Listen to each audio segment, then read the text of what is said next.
All right, joining me now is Es Baraheni from The Athletic. This is day 3 of Summer League. Was Carter Bryant for the San Antonio Spurs once again. His defense, dude. I mean, he's playing like it's the NBA Finals. And so you see the appeal for San Antonio taking him with their second first-round draft pick, adding him to a team with Victor Wembanyama already, Jeremy Sohan, Stephon Castle, Dylan Harper, who we'll talk about in a minute, among other great defensive players. What are your early impressions of Carter Bryant, and how do you see him fitting into the Spurs ecosystem? Yeah, I'm not sure if we talked about this when I came onto your pod last, but I love Carter Bryant. Like, he was the guy that I would have picked if, from the Raptors' perspective, covering them, it just fit that OGN and OB-sized hole in my heart from the Raptors' perspective. But I think what he does defensively, the tenacity that he has at the point of attack, how versatile he can be. He had a possession against Cooper Flagg where he got beat off the dribble, but then recovered and blocked him off the backboard. He also had a couple of possessions where he would cause a deflection, rotate out to a shooter, basically X out in the corner by himself. There's so many opportunities. It's crazy. He's so advanced. Yeah, he's very advanced. And the offense would come along, still hasn't really. Yeah. I think he was 0 for 7 today. Yes. As impressive as he was defensively, he was equally unimpressive on offense. But we can ignore that. Yeah. We can ignore that. We could actually chalk that. I would chalk that up to like Summer League, figuring out his spots. I feel like he's more of an off-ball player to start his career. And those type of guys tend to struggle in the Summer League generally. I think he will eventually be a decent guy attacking closeouts, a decent guy knocking down his three-point shot. Was a pretty good shooter in Arizona in, kind of the minutes that he had, despite not playing a ton. Defensively, though, like a monster, a guy who can be an all-defense level player eventually. And he just looks big. He just looks massive. Like, in that person, thanks to Wemby and the versatility that they have at the point of attack with De'Aaron Fox, Stephon Castle, Dylan Harper. You can see the infrastructure there for a really, really talented defense. I mean, look, if Wemby plays 70-plus games, they added to their front court as well. He has better backups than he's ever had before, Olynyk being the most recent addition. Of course, they added Cornets. Yep. So Cornet, you put those two on the floor together, you have twin towers, or you play with just one. You have Olynyk and Wemby. You have 2 7-footers who can space the floor. They have so many different front court combinations now, and they can be great defensively or very good defensively even when Wemby's off the floor.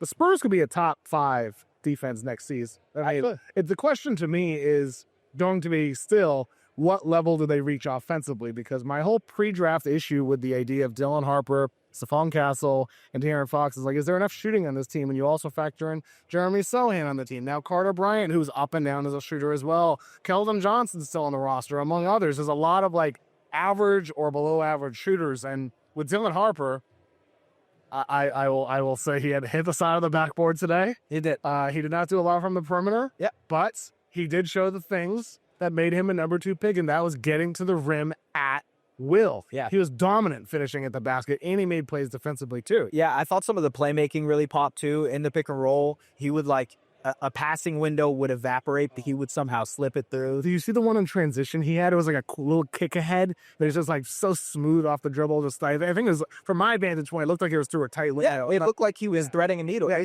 It's really impressive what he can do there. And so I think some of the three-point shooting flaws can be kind of massaged. I know you have your concerns. I think the concerns are valid because if you think about Stephon Castle, De'Aaron Fox, those guys at the point of attack, how much space is Wemby going to have to operate offensively? He's got to get Wemby to the basket as much as possible, yes. But hey, maybe he's the guy who wants to take the shots right behind the arc. Pick and roll. Those guys get downhill, and now you have an option to kick it out as your release valve in Wemby.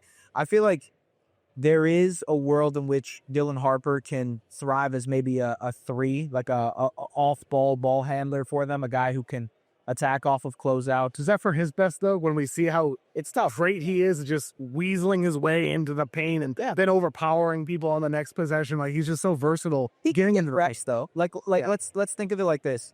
There's going to be moments where, because I think Stephon Castle, as much as he improved throughout the year last year as being a pick and roll ball handler, I think he's best suited off ball, a guy who's like cutting to the basket, attacking closeouts with his length. I agree. He's like their Iguodala. Yeah, that type of guy. So if you have that as your guy, and I think Fox is going to handle the ball a lot, there is room for another guy to be there. And I don't think it's going to be Jordan McLaughlin. It's going to be Dylan Harper. You know what I mean? There's a world where he can handle the ball a lot for them next. Yeah, I mean, I feel like sometimes I'm on an island when it comes to like expressing concerns about Dylan Harper, who's like this dominant at-rim finisher. Awesome. He was awesome today. It's just, I mean, I feel like I'm alone sometimes when I just express my concerns, and that's because of just what's at stake with Victor. And I hope Dylan comes out whenever we see him again in Summer League, and assuming he plays again.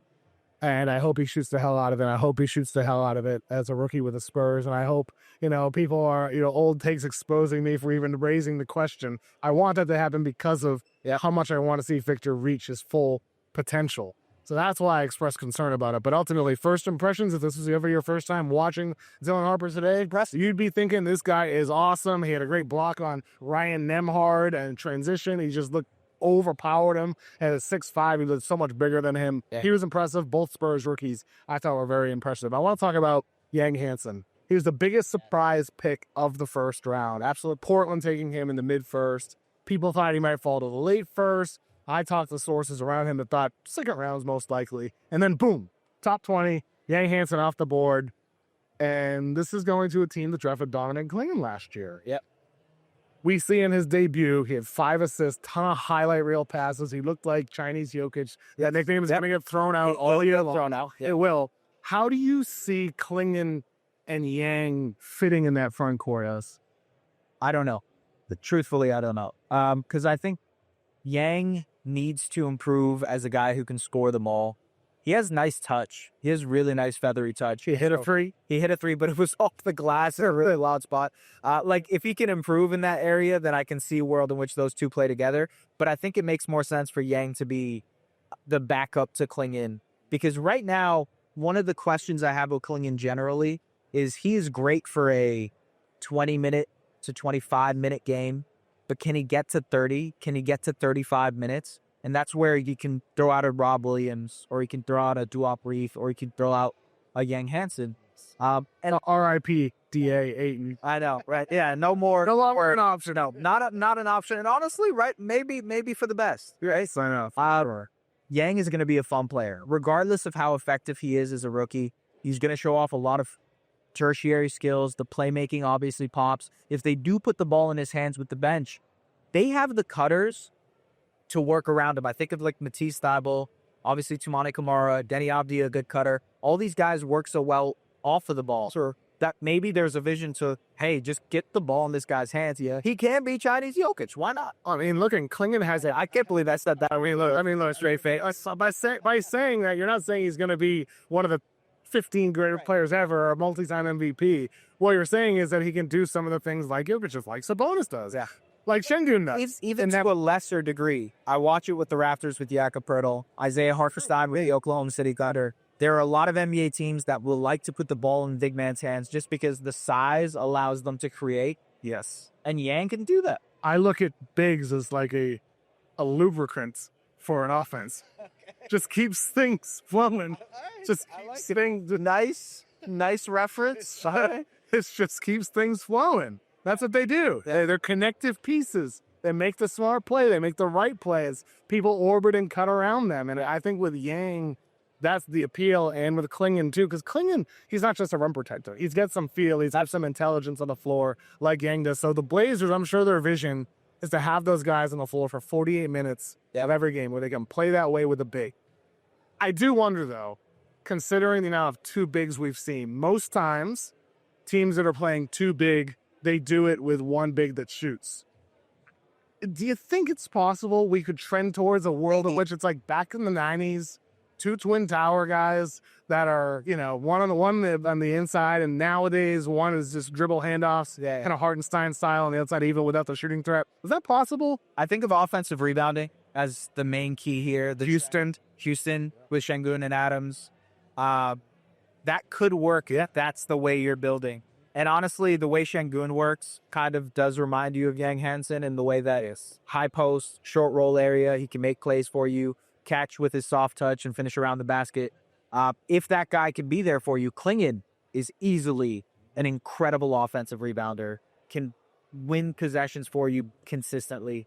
Yeah, there's a vision for that. I could see it. You're not gonna. You need to have elite shooting next to those guys, and that's where Portland might fall. Similar to how Houston struggled in the half court last year, where they don't have the requisite shooting around Şengün and Adams to be able to survive offensively. How do you do that for Portland? For sure. With Houston, I mean, you add Kevin Durant, you hope Reed Shepherd continues stepping forward like he did in his first game with the Houston Rockets Summer League team. But I think there's something there. I'm just intrigued by. At the very least, he's going to be fun, man. Yes, exactly. Portland will be very fun. And I want to talk to you about the Raptors before we let you go, S, because we have not seen at the time of recording Colin Murray-Boyles yet. They're from their first-round pick.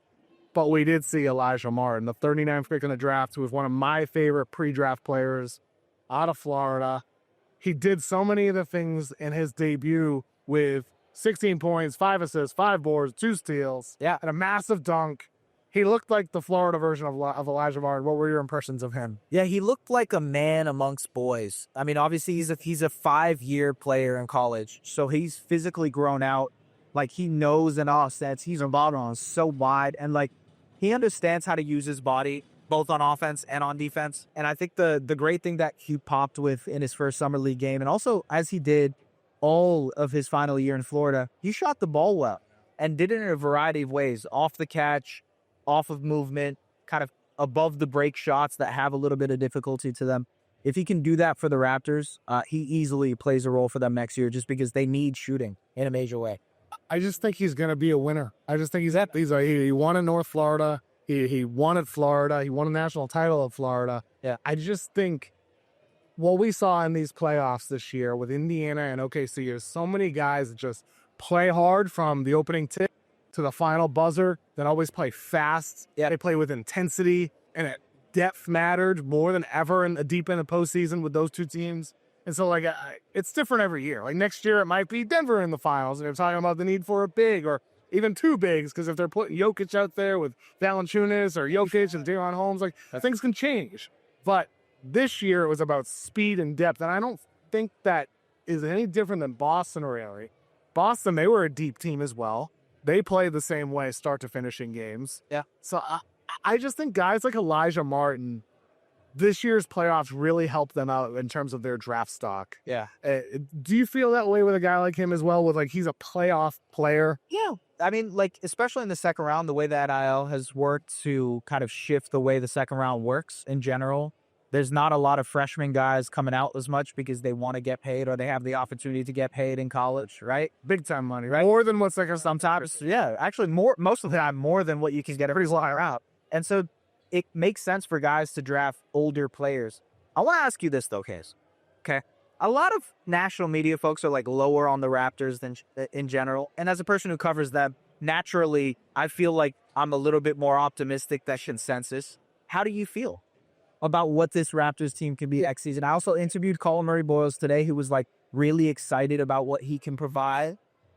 How do you feel? It just feels like a bunch of like solid pieces, but how does it all fit? Right. You know? Yeah. I like a lot of the players individually. I like Murray-Boyles. I still like Brandon Ingram. Yeah. I like Quickly.